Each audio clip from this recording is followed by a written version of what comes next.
I was already parked. Tickets paid for. Dinner planned. My granddaughter was excited beyond grandeur.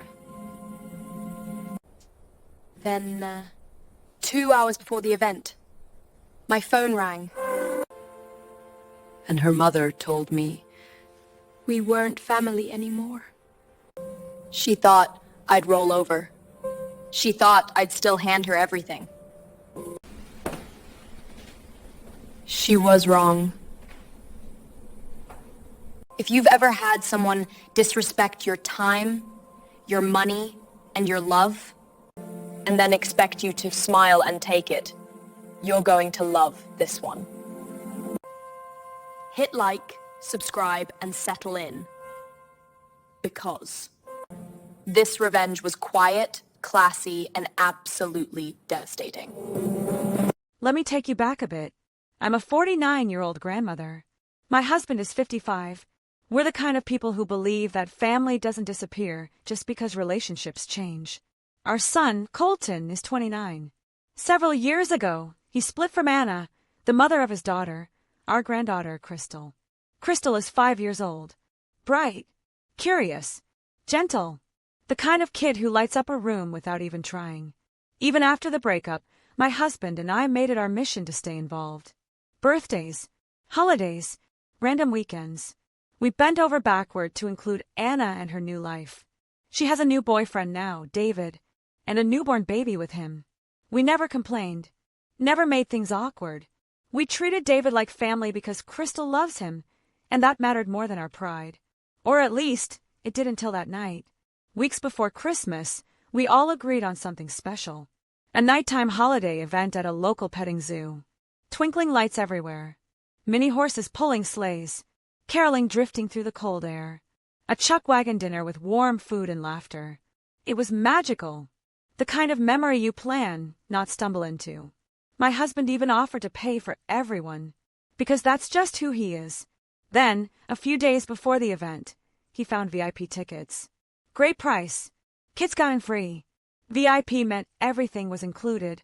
Rides, food, activities. No extra charges. So he bought them. We planned to arrive separately, so my husband arranged for all the tickets to be waiting at the gate. Simple. Thoughtful. Done. 2 hours before we were supposed to leave, my phone rang. It was Anna. Her tone was already off. She told me she'd spoken with David's mom, and David's mom had decided she wanted the event to be just family. Then Anna said it. We think it's better if you don't come. I remember gripping my phone tighter. She casually added that we could take Crystal after Christmas instead, from the 26th to the 1st, like she was doing us a favor. Then, because apparently she wasn't done, she launched into rules about Christmas gifts.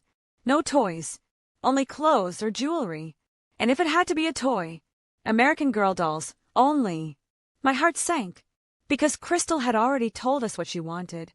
Ice skates, a robot dinosaur, art supplies, things a 5-year-old actually loves. But suddenly that didn't matter. I hung up the phone and just sat there. My chest felt tight. That hot, shaky feeling crawled up my neck. Money had been spent. Plans had been made.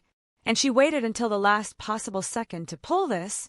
I looked at my husband, then at my son, and in that quiet moment, we all realized the same thing. This wasn't about logistics. This was about control. She assumed we'd cave, that we'd hand over our tickets, that we'd quietly accept being erased.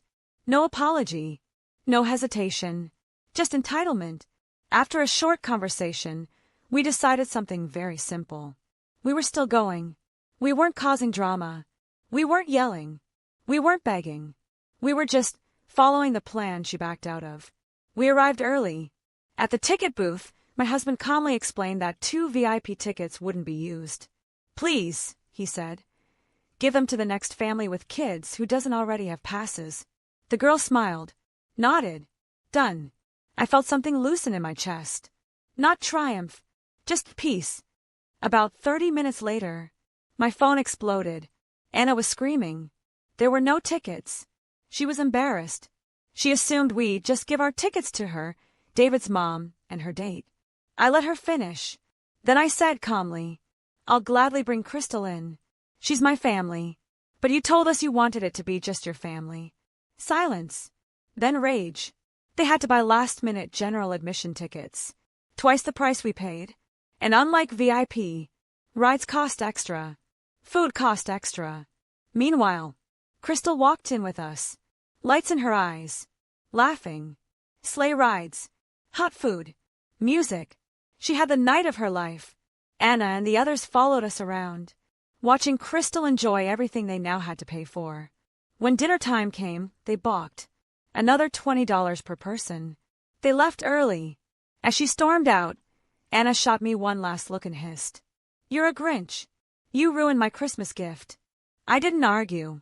I didn't smirk. I just hugged my granddaughter tighter as she laughed under the lights. Here's the thing. I didn't raise my voice.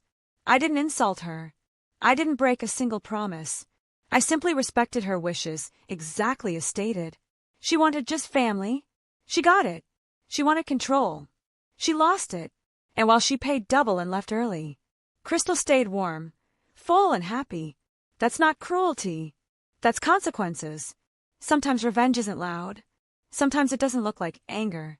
Sometimes it's just not letting someone treat you like you're disposable. And honestly, that's the most satisfying kind.